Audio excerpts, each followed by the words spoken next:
हाँ, अध्याय 2 की ओटी हम पढ़ेंगे यहाँ पे अब। तो अध्याय 2 में क्या दिया है देखेंगे यहाँ। जैसे एक घात वाले बहुपद को कहते हैं, तो एक घात वाले बहुपद को रैखिक बहुपद कहा जाता है। एक घात वाले बहुपद को रैखिक बहुपद कहते हैं, दो घात वाले बहुपद को द्विघात बहुपद कहते हैं, और तीन घात वाले बहुपद को त्रिघात बहुपद कहते हैं। तो इसमें एक घात वाले का पूछा है तो रैखिक, त्रिघात वाले के तीन घात वाले बहुपद को त्रिघाती बहुपद कहते हैं, और दो घात वाले को द्विघाती बहुपद कहते हैं। प्रश्न फिर दिया है कि त्रिघात बहुपद की कितने शून्यक होती हैं। बहुत अच्छा प्रश्न है। त्रिघात बहुपद के 3 शून्यक होती हैं, क्योंकि जितनी घात वाला बहुपद होता है उसकी मैक्सिमम उतने ही शून्यक होती हैं। दो घात वाले के 2 शून्यक, तीन घात वाले के 3 शून्यक, और रैखिक बहुपद का सिर्फ और सिर्फ एक ही शून्यक होता है। फिर ये इस प्रकार का प्रश्न आएगा एक कि बहुपद x वर्ग माइनस के 3 के शून्यक होंगे, तो आपको इसके गुणनखंड करने हैं। और इस प्रकार का प्रश्न जब भी दिया हो एक संख्या का x वर्ग माइनस के 3 इस पैटर्न का आता है, तो प्लस माइनस √3 जो संख्या दी होती है वो रूट में हो जाती है, और प्लस माइनस ये मैंने सॉल्व करके आपको क्लास में अच्छे से समझाया है। द्विघात बहुपद ax वर्ग प्लस bx प्लस c के शून्यकों की अधिकतम संख्या कितनी होगी। तो ये द्विघात बहुपद है, तो द्विघात बहुपद की अधिकतम शून्य कितनी होती हैं बेटा, 2 होती हैं। इसी प्रकार ये दिया है यदि द्विघात बहुपद ax वर्ग प्लस bx प्लस c के शून्यक अल्फ़ा और बीटा हों, तो अल्फ़ा इंटू बीटा, ये भी बहुत अच्छा क्वेश्चन है, बहुत बार पूछा जाता है। इस प्रकार द्विघात बहुपद के शून्यक अल्फ़ा और बीटा हैं, तो अल्फ़ा इंटू बीटा बराबर होता है c बटे a, यानी अचर पद और अचर पद बटे c बटे a होता है अचर पद बटे x स्क्वायर का गुणांक, x वर्ग का गुणांक।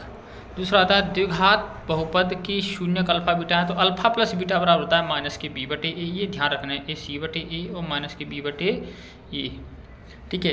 इसके बाद एक प्रश्न आता है द्विघात बहुपद ax वर्ग प्लस bx प्लस c का आलेखीय रूप क्या होगा। यानी द्विघाती बहुपद है तो द्विघाती बहुपद का जो आलेखीय रूप होगा वो परवलयाकार होता है, और रैखिक बहुपद का जो आलेखीय रूप होगा वो एक सरल रेखा होती है, इसीलिए उसका नाम रैखिक बहुपद पड़ता है। लेकिन द्विघाती बहुपद का आलेख परवलय के आकार का होता है। द्विघात बहुपद के शून्यकों का योगफल, द्विघाती बहुपद के शून्यकों का योगफल होता है माइनस के b बटे a होता है, गुणनफल c बटे a होता है। बहुपद 2x पे घात 3 प्लस 3x की घात 2 4x प्लस 5 के शून्यकों की अधिकतम संख्या कितनी होगी। तो ये पहले हमें ये देखना है कि ये कितने घात वाला बहुपद है, तो ये त्रिघाती बहुपद है। तो त्रिघाती बहुपद के शून्य कितने होती हैं, 3 होती हैं। x वर्ग माइनस के 2x के शून्य कितने होंगे, शून्य क्या होंगे, तो इसके शून्य का आपको निकालनी है गुणनखंड विधि से। इसके बाद प्रश्न है रेखीय बहुपद ax प्लस b का शून्यक होगा। ax प्लस b का, ये भी अच्छा क्वेश्चन है। तो ax प्लस b का शून्यक होता है माइनस के b बटे a, ये ध्यान रखना है, क्लास में मैंने आपको बता भी दिए हैं। बहुपद लिखा हुआ है bx वो x वर्ग प्लस 7x प्लस 10 के शून्यक होंगे, तो ये शून्यक आपको ज्ञात करनी है। इस प्रकार शून्यक एक आएंगे तो वो आपको रैखिक बहुपद ax प्लस b के लिए y बराबर ax प्लस b का ग्राफ एक सरल रेखा है, तो x अक्ष को ठीक एक बिंदु क्या होगा, तो माइनस के b बटे a कोमा 0 होता है, माइनस के b बटे a कोमा 0। चर x के बहुपद में x की उच्चतम घात कितनी होगी, x के बहुपद में x की उच्चतम घात कितनी होगी।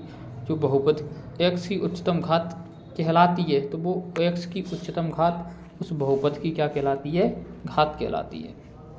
इसके बाद है एक बहुपद जिसके शून्यक माइनस के 3 व 4 हैं, उसका एक बहुपद जिसके शून्य कितने, तो बहुपद क्या होगा, तो उस बहुपद को अपन क्या कहेंगे, उस बहुपद को अपन एक पदी बहुपद कहेंगे। क्या कहेंगे, एक पदी बहुपद कहेंगे। नहीं, क्या पूछ रहा है।